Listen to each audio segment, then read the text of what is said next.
Olá a todos, eu sou Viviane Fernandes, vice-presidente de Relações Públicas dos Embaixadores de Turismo do Estado do Rio de Janeiro. E é um enorme prazer estar aqui com vocês em mais uma live falando sobre diversidade. Serão lives mensais que os embaixadores estão fazendo. Coordenação Cristóvão Chevalier e produção Baiá Boatê, portal de consultoria Baiá Boatê. E vamos falar hoje com o Rabino, nosso querido Milton Bonder, também embaixador de turismo do estado do Rio de Janeiro. Ele já se encontra na nossa live. Enquanto vocês vão entrando na live, lembrando que tem uma setinha ao lado direito que vocês podem convidar a todos para participarem. Antes de eu convidar o nosso querido Rabino Milton Bonder para conversarmos sobre diversidade, eu gostaria de fazer um pequeno briefing. Já vi que o nosso querido Milton Bonder está aqui, já vi que você está aí, tá? Já vou convidá-lo. E antes disso, fazer um pequeno briefing, né, do nosso entrevistado de hoje, né? Hoje o papo vai ser diversidade e a gente vai falar de religião, né? Tivemos uma live belíssima com a doutora Márcia Rachid na semana passada, né, retrasada, com a participação especial da doutora Margarete Dalcomo, e hoje estaremos com o nosso querido embaixador e rabino Milton Bonder. Engenheiro mecânico, rabino, doutor em literatura, escritor e dramaturgo, membro da Academia Carioca de Letras, diretor do Centro Cultural Midrash do Rio de Janeiro, foi presidente da ICER, ONG que deu origem à atual Viva Rio. Tem 26 livros publicados em 18 idiomas. Seu livro Alma e Moral foi adaptado ao teatro, permanecendo por 15 anos nos palcos e deu origem ao filme com o mesmo título. Dramaturgo do espetáculo Cura, atualmente em cartaz, e da peça Eros, que estreia no próximo ano. Seja muito bem-vindo. Vou fazer o convite agora.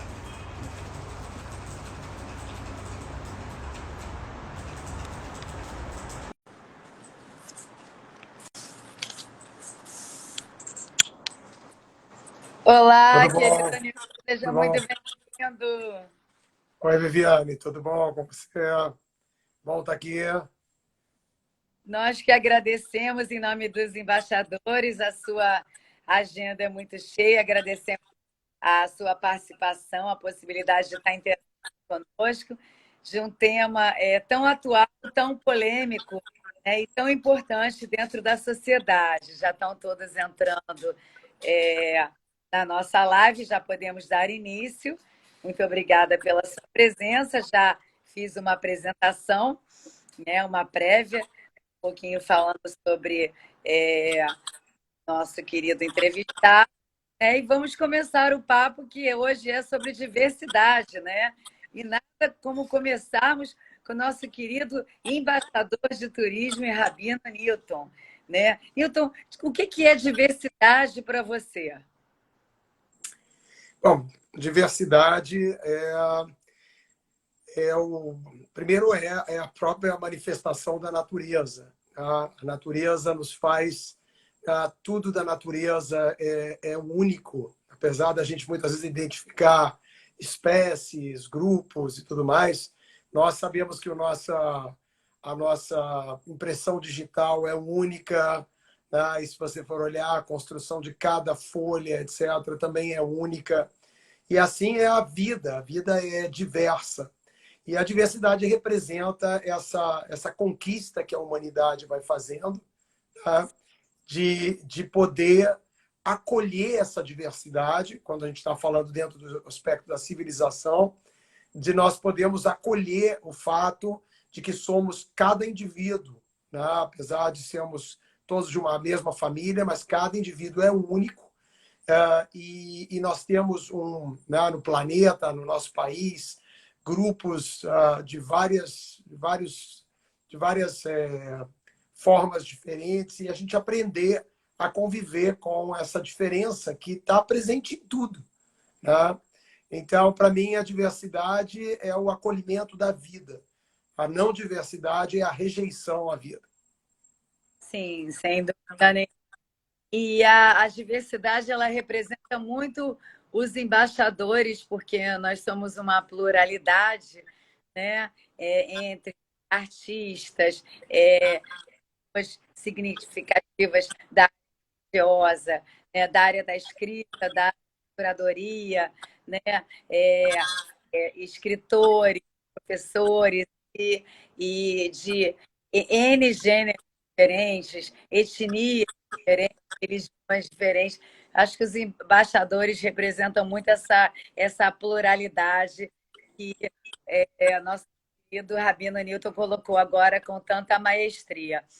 Querido Newton, conta um pouquinho da história da comunidade judaica no Brasil, no Rio de Janeiro, a sua relação com o Museu de Vassouras, né? Que é muito interessante essa história para as pessoas que estão aqui nos escutando.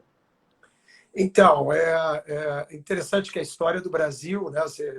Hoje a gente tem um fenômeno muito interessante, que são muitas famílias brasileiras que não guardam memória dessa ancestralidade judaica, que agora, por conta dessa lei que aconteceu na Península Ibérica, na Espanha e também, mas principalmente em Portugal, dando cidadania, né, passaporte àqueles que apresentassem descendência judaica, a quantidade imensa de pessoas que descobrem que tem uma ancestralidade judaica, porque o Brasil é muito interessante que na Europa aconteceu um fenômeno, né, que foi a expulsão dos judeus da Espanha, e uma quantidade enorme dos judeus, isso em 1492, foram para Portugal, né? E Portugal ficou com uma população de quase 20% de judeus, né? Até que o rei de Portugal também decretou a conversão forçada dos judeus, e os judeus, coincidindo mais ou menos com a descoberta do Brasil, muitos judeus tentaram fugir, né, da Europa, né, e vieram ao Brasil para fugir da Inquisição, daquela imposição que existia. Então, logo no início da formação do Brasil, vindo diretamente de Portugal, nas primeiras naus que chegaram ao Brasil, etc., havia um contingente grande de cristãos novos, que eram judeus que haviam sido recentemente convertidos forçosamente na Península Ibérica. Então, o Brasil tem essa conexão, né? E o Rio de Janeiro, em particular, no século XV e XVI, 25%, um quarto dos brancos, dos europeus, no Rio de Janeiro, eram cristãos novos, eram judeus que haviam sido convertidos, né? Então, há uma presença muito grande, personagens, etc., que, né, isso lá atrás. Né? Depois nós vamos ter várias ondas migratórias para o Brasil, particularmente para o Rio de Janeiro, né, onde a comunidade vem no final dos anos 1800, no início dos anos 1900, depois logo depois da Primeira Guerra, entre as duas guerras, né, e também depois da Segunda Guerra, quando a gente teve uma situação muito difícil para a comunidade judaica europeia, com o Holocausto.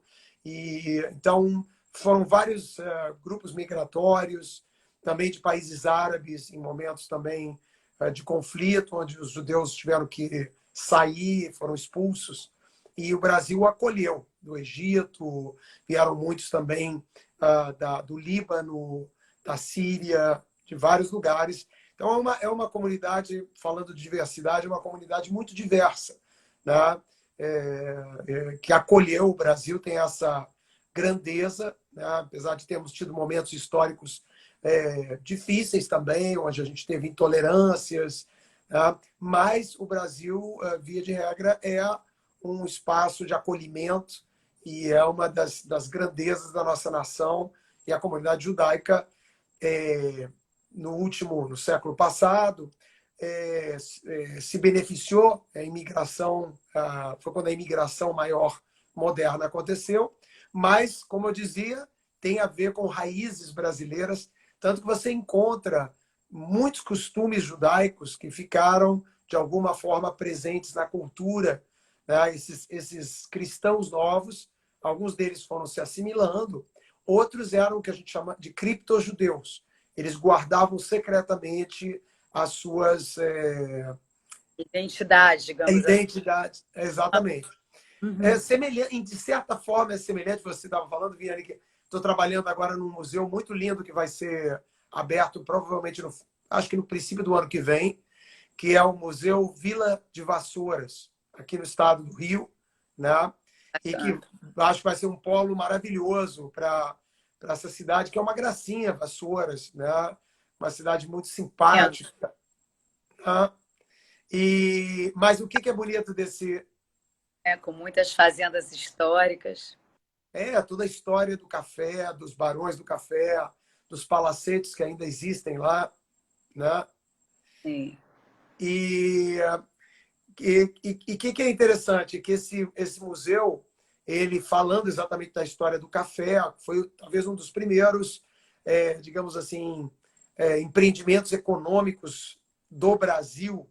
Né? Os outros eram extrativos, o pau-brasil, a própria cana, um pouco no Nordeste, mas com uma atividade, né, econômica própria, e o café tem essa grandeza.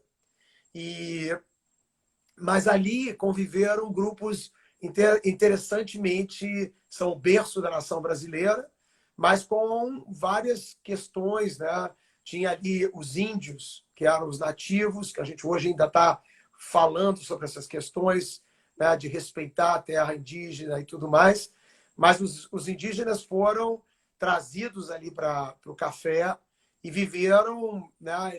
Eles também viveram uma interdição da sua própria civilização, né? Também foram catequizados, etc. Uma história difícil para aqueles que eram os moradores aqui da terra do Brasil e que tiveram que se adaptar a uma outra civilização que, de certa forma, se impôs aqui ao Brasil. Ao mesmo tempo, tinham os negros, né, que vinham como mão de obra escrava, né, uma história horrível de muito sofrimento, exploração, que é parte da nossa dívida social até hoje. E tinha também a presença desses cristãos novos, que eram pessoas que foram forçosamente convertidas. Portanto, existe uma coisa interessante, né, em meio a vários elementos sofridos, mas a nação brasileira se torna sincrética. Vários dos aspectos do que a gente hoje reconhece como Brasil nascem primeiro dessa diversidade e nascem também dessa adversidade, né? que cria essa construção social que é muito singular aqui ao nosso Brasil. Maravilha, querido. Já foi colocado com muita maestria. A gente começou falando sobre diversidade e agora eu queria que você comentasse um pouco sobre intolerância religiosa, né, para a gente poder entrar nesse assunto, né, visto que a gente está conversando com o doutor Milton, que é um rabino, Milton Bonder, e nós temos, por exemplo, entre os embaixadores, a nossa querida Alana Morgana, que ela é uma bruxa wicca, nós temos o Padre Mar, nós temos uma série, né, de embaixadores de religiões diferentes. Aí eu queria que o senhor falasse um pouco sobre intolerância religiosa. Sim. De novo, essa é uma questão mundial, né? A gente teve um avanço maravilhosos nas últimas décadas, né? Várias aproximações, ecumenismo se tornou uma palavra que antigamente era uma palavra quase herética, mas o ecumenismo se transformou numa prática das grandes tradições, né? E a gente tem ganho um espaço na área de acolher também essas tradições que são as tradições bíblicas, que são tradições, de certa forma, do hemisfério norte. Elas sempre gozaram, inclusive o judaísmo, sempre gozaram de uma legitimidade, uma aceitação, né? Apesar das dificuldades, muitas vezes, entre as religiões, né, que são históricas. Mas a gente avançou muito no reconhecimento de católicos e protestantes, e judeus e muçulmanos, né? Isso cresceu. Nós temos ainda muito o que fazer para acolher, e nós no Brasil, onde a matriz africana, né, com a sua tradição nativa, original, é tão fundamental, tão importante, e muitas vezes elas são relegadas, né? Como se nós tivéssemos alguns grupos religiosos que são na primeira liga e depois segunda liga, etc. E isso é uma construção que vem sendo aperfeiçoada, mas ainda com muitos furos. Muitas vezes eventos, você vai ver eventos ecumênicos onde você vai ter o rabino, vai ter o padre, vai ter o pastor, mas não se chama o babalorixá, não se chama uma representação índia, né? De um pajé, de alguém que possa representar outras áreas da nossa sociedade que são fundamentais. Mas nós temos um problema também aqui na questão de tolerância religiosa, que eu considero o mais grave, né? que num país como o nosso, que sempre foi de extrema tolerância, né? É um país, inclusive, onde essa questão religiosa, né, ela foi importada. Eu mesmo estava falando agora de uma intolerância que vinha lá do período da Inquisição, mas que vinha para o Brasil como colônia.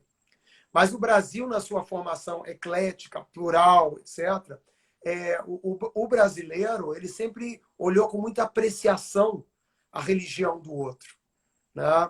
Muitas vezes, eu que uso, por exemplo, o solidel, né, que é essa cobertura na cabeça, etc., em muitos lugares isso era uma questão. As pessoas vão e há inimizades, há adversariedade, né? No Brasil, não, as pessoas respeitam muito, né? Popularmente, as pessoas têm um respeito muito grande. Mas nós vivemos, você mencionou, eu fui presidente do ISER, que é Instituto Superior de Estudos da Religião, no final dos anos 80. E desde aquela época nós já tínhamos um conflito muito forte aqui no Brasil e particularmente aqui no Rio de Janeiro, que era essa tentativa ali, digamos assim, uma intolerância mesmo, né, que ocorreu com a matriz africana, com o candomblé, né, onde vários terreiros foram sendo, primeiro de forma simplesmente por convencimento, mas em outras vezes até por violência, foram sendo fechados. Nós temos inúmeros episódios, inclusive até hoje, desse tipo de situação que é inaceitável e que é uma manifestação de intolerância, né? Então, assim, essa questão é uma questão ainda a ser muito melhorada para nós. Ela é relativamente nova, ela não existia aqui dentro do Brasil, mas ela se constituiu, e períodos onde isso foi muito difícil, e até hoje nós temos esse tipo de intolerância presente. E é fundamental, não preciso... Eu acho que qualquer pessoa que está vivendo dentro da civilização do século XXI, né, entender que há espaço, né, e muito mais do que tolerar o outro. Eu sempre digo isso. A gente tem que aprender a não tolerar uma palavra que assim parece que você aguenta o outro, né, que você suporta o outro, né? Você tem que apreciar o outro. Tá? E eu aprecio muito quando eu vejo um devoto de uma tradição, eu vejo a riqueza que aquilo representa. Eu aprecio aquilo como eu aprecio quando eu vivo e vivencio dentro da minha experiência religiosa, espiritual. Então, todos nós temos que aprender isso. Não existe o civilizado, o primitivo, né? Essas construções que foram, muitas vezes, utilizações políticas. E elas sempre têm um viés político e a gente tem que aprender. Quando a gente fala assim, de separar religião e Estado, não é só da gente não ter, muitas vezes, a religião entrando dentro das questões, digamos, diretamente que são de governo, etc., que é uma outra instância, mas muitas vezes os governos, tá? Isso é histórico, os imperadores, os reis, etc., eles misturavam o Estado com a religião, buscando ideologias, buscando nas religiões uma plataforma para as suas aspirações políticas. Então, isso é muito importante a gente evoluir nesse sentido, né, da religião. Às vezes, a religião pode ter uma representatividade política, né, e isso é pertinente a né, qualquer grupo pode se sentir representado, né, é uma discussão que está ainda acontecendo no Brasil, né, mas é muito importante a gente entender que são instâncias diferentes, que nem a religião deve tentar fazer uso da política, nem a política deve fazer uso da religião. É uma via de duas mãos. Perfeito. Não, exatamente. Doutor Newton, prioridade, as coisas se misturam, isso fica evidente, infelizmente, né? Eu ainda falaria mais, ao invés de intolerância, né? Como você colocou, essa prioridade, eu falaria que a gente teria que ter mais afinidade, né, pelo próximo, porque na verdade cada um tem a liberdade de escolher a sua religião, né? Mas o mais importante, sobretudo, é fazer o bem, né? Porque se escondem muito atrás das suas crenças, né? E o mais importante é você ter uma harmônia, você poder ajudar o próximo, independente da sua religião, seja judaica, seja evangélica, seja católica, mas que você faça bem, né?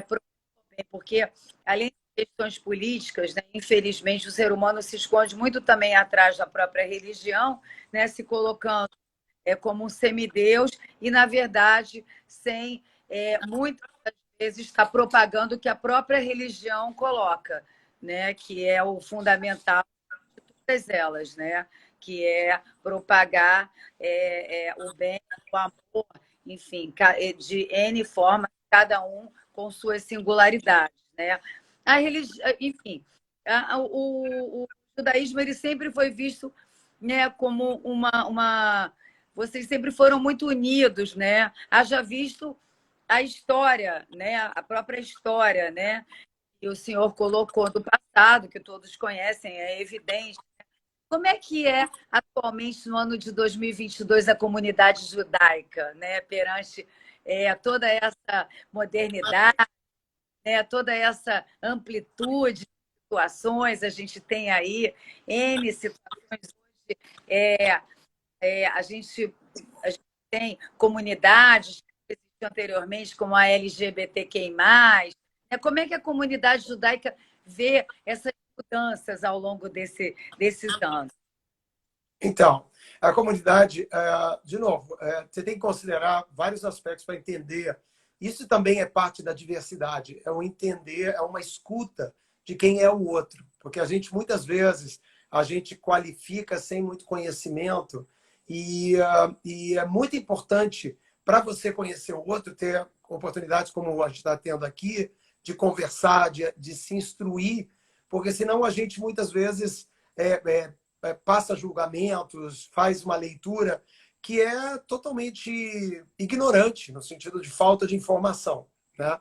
Então, o que acontece com a comunidade judaica? Eu mesmo mencionei há pouco, muitas vezes você trata, tem os judeus, tem os muçulmanos, tem os católicos, tem os protestantes. Quando você está falando assim, as pessoas perdem uma noção de que os judeus são um grupo muito pequeno.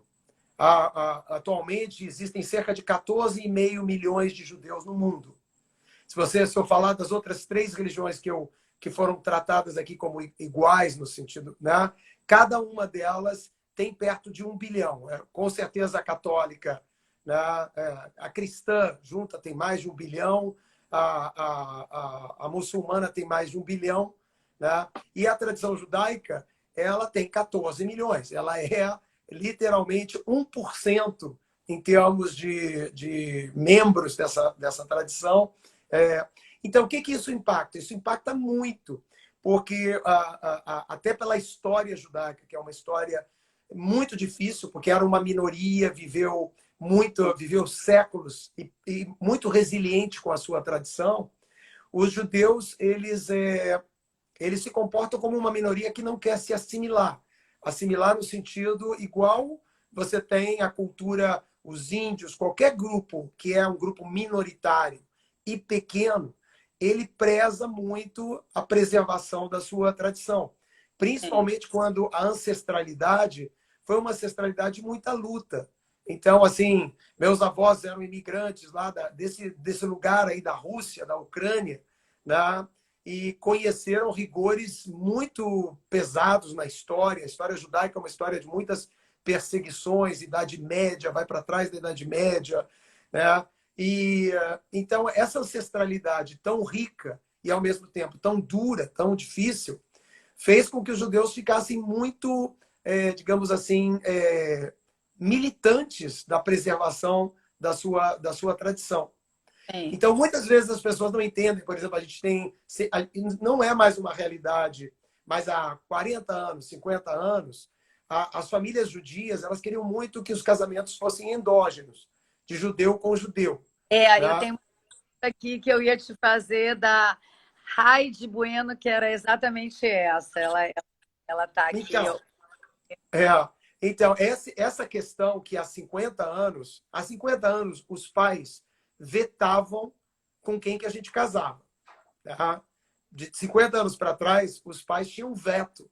Né? Se os pais não gostavam, se a pessoa não era... Claro que a gente fugia, as pessoas resolviam de alguma maneira.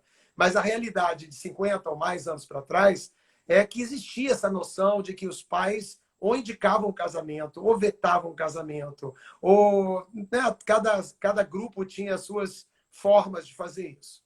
Naquele período, para a tradição judaica, que precisava a manutenção da tradição, em tempos onde as pessoas não tinham uma pluricultura como a gente tem hoje. A gente hoje nós podemos habitar em várias culturas sem que isso seja uma traição, uma perda necessariamente da outra, né? Mas isso não era real até muito pouco tempo. Você era isso, você era católico, você era judeu, ou você era, né, parte de um grupo social. Cada vez mais a gente está conseguindo fazer esse mundo avançar dessa forma. Então, a comunidade judaica, ela sempre vai ter essa... Você vai procurar entre grupos pequenos, os armênios, qualquer grupo que seja pequeno e que tenha histórias longas, ou mesmo com os próprios índios, né? Qualquer grupo tem uma preocupação de não se perder, não perderem a sua cultura e a sua identidade. Né? Então, os judeus, lá atrás, quando todos os pais tinham vetos, muitas vezes aparecia na família, uma família judaica, um namoro com uma pessoa que não era judeu. Né? Um menino, uma menina que não era da comunidade judaica e tudo, mas naquela época os pais faziam muita pressão e tudo mais. Hoje, com certeza, eu tenho certeza que os pais continuam querendo, porque a gente sempre quer que as pessoas encontrem pessoas que possam manter a nossa tradição. Eu tenho certeza que pessoas que são observantes do catolicismo, do protestantismo, ou muçulmanas, todas elas vão ter uma apreciação especial se o seu filho casar com uma pessoa que é daquela mesma, tem aquela ancestralidade. Isso sempre vai ser natural, mas não tem mais hoje esse mesmo caráter de veto, e a gente tem muito mais situações dessas, e as pessoas são acolhidas, às vezes elas se convertem, algumas pessoas se convertem ao judaísmo, né, de outras religiões, mas muitas delas não fazem necessariamente uma conversão, elas aprenderam a criar a sua... Pessoas criam formas de viver em harmonia, cada um com a sua tradição, né? Casais, etc. Então, a realidade, ela se movimentou, apesar de que eu tenho certeza, né? Assim como eu sou pai, eu vou ficar muito feliz se meu filho aparecer aqui, ou minha filha aparecer com um potencial parceiro de construção familiar que já tenha isso de família. Mas se isso não for o caso, eu vou abraçar da mesma maneira que eu acho que a própria tradição se perguntou também sobre as questões novas, né, que é para toda a sociedade, né, nos últimos poucas décadas, a gente vem na questão de gênero, né, que até muito pouco tempo sequer era falada, reconhecida, né? Muitas pessoas ainda vivem no mundo de que só existem dois únicos gêneros, né? E esse debate, às vezes as pessoas têm essa opinião porque elas não se debruçaram. O maior inimigo sempre é a falta de educação, a falta de conhecimento, a falta de aprofundamento e muitas vezes as pessoas reagirem com a sua opinião. O que elas acham, o que elas pensam. Às vezes isso é trazido também por espaços culturais ou espaços até religiosos. Mas é muito importante entender o que é esse debate dos nossos tempos. E a comunidade judaica, que foi a pergunta que você fez, ela também está lidando com isso. Tá? Então, mas ela lida como todas as comunidades. Existem grupos mais conservadores, outros mais liberais. Tá? Existem pessoas dentro da comunidade judaica que, por exemplo, na questão de gênero, vão ter essa visão de que gênero só existem dois, tá? Que é essa visão clássica. Tá? Mas existem pessoas dentro da tradição judaica que têm um pensamento que já vai trazendo toda essa reflexão. Existem rabinos, né? Que são de gênero diferente de homem e mulher e aceitos, né? Nos Estados Unidos aqui no Brasil nós temos rabino mulher, né? Mulheres que se tornaram rabinos. Não temos nenhum rabino que seja de outro gênero, né? Mas nos Estados Unidos, em vários lugares, na Europa também, sim, existem até rabinos, né, com essa... Mas a comunidade é dividida, como todas as comunidades. Então, grupos mais conservadores vão ter uma visão... Isso é um tempo que a sociedade vai precisar, porque é uma reflexão muito profunda em comportamentos que a gente está executando. O próprio casamento, né, uma instituição que, nos últimos anos, tem se transformado muito, né? A gente tem, inclusive, nessa diversidade, né, no casamento, a opção de muitas pessoas de passarem ao largo da instituição do casamento, de não quererem se casar. Né? A gente tem, hoje, pessoas que têm clareza de que não querem ter filhos.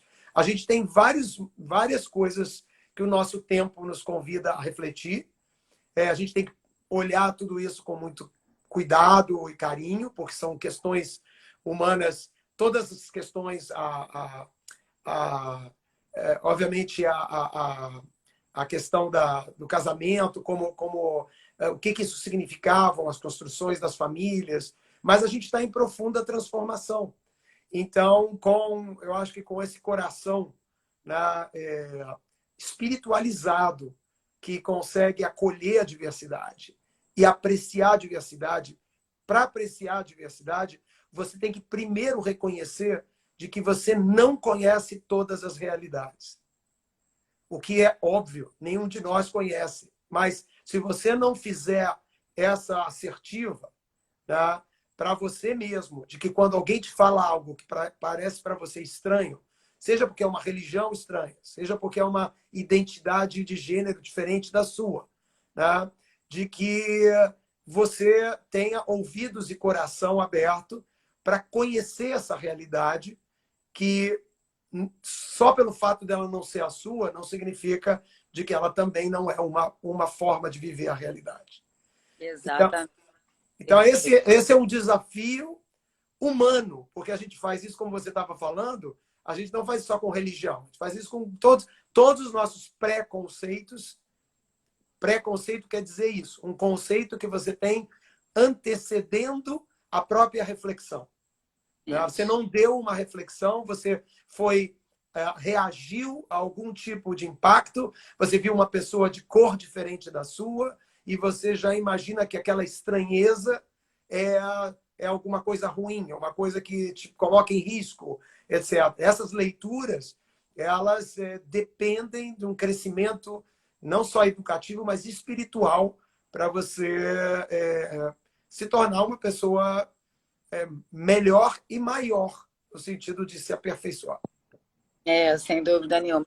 Fala muito isso, que até a gente teve a live com a doutora e ela colocou isso da maestria. A gente fala muito, mas colocar em prática, né, só com o tempo que isso vai se desenvolvendo, né? Porque as coisas. É sempre assim. Isso é muito comum, por exemplo, pessoas por exemplo, se opõem, que não aceitam homossexualidade, que perseguem, etc. Elas estão sempre tratando isso de longe. Quando isso acontece com o filho, quando elas experimentam isso de perto com uma pessoa próxima delas, aí sim elas têm o espaço emocional para poder refletir sobre isso, ao invés de simplesmente jogar a sua opinião.